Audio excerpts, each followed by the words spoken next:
Welcome back, Digital Explorers, to another episode of Tekita Podcast, the beginner's guide to networking, where we will dive deeper into the digital lines that connect our world. I'm your host, John, and today we are diving deeper into the infrastructure of our network analogy.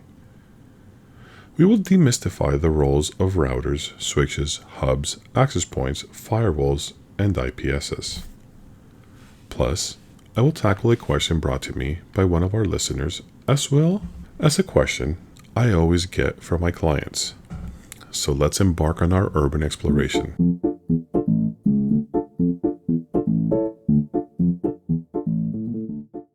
In the last episode, we compared the networks to water pipes.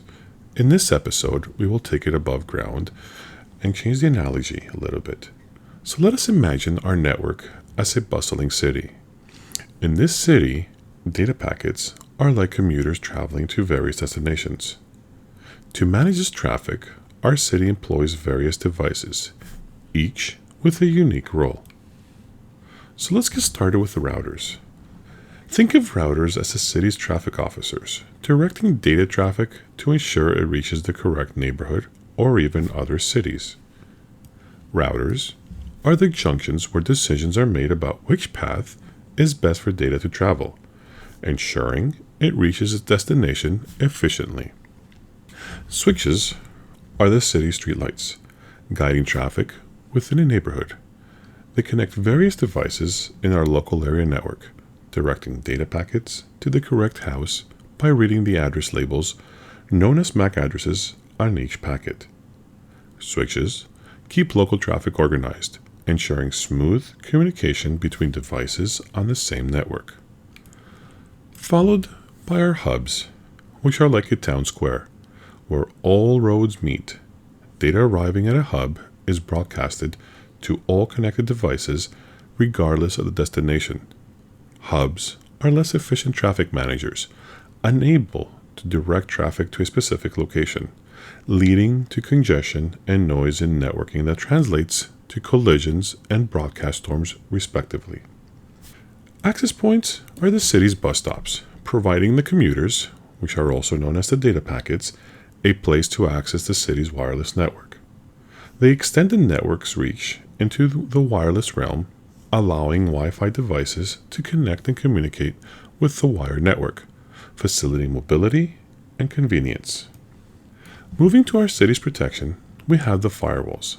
They are the city walls and checkpoints, scrutinizing every commuter and vehicle entering or leaving the city.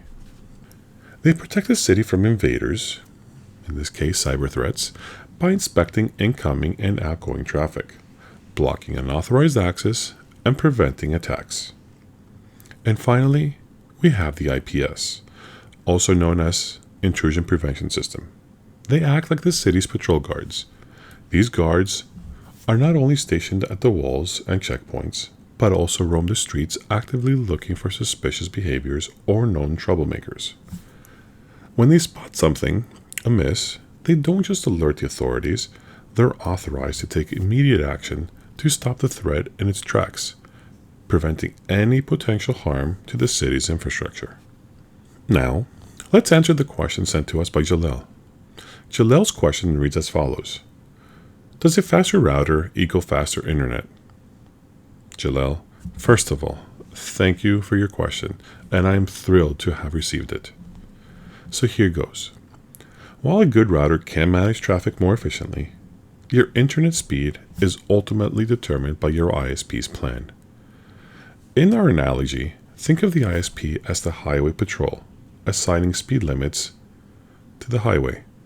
But rather than having one cost to use the road, you have a tiered cost based on the highway patrol's capabilities and the cost you are willing to pay for those higher speeds. Jalel, thank you, and I hope that answers your question.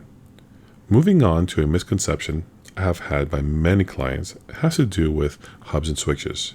And the question I always get is, are they interchangeable? As we learned, hubs are like town squares, indiscriminately broadcasting data, while switches are intelligent streetlights, directing data precisely. The difference can greatly impact network performance and security.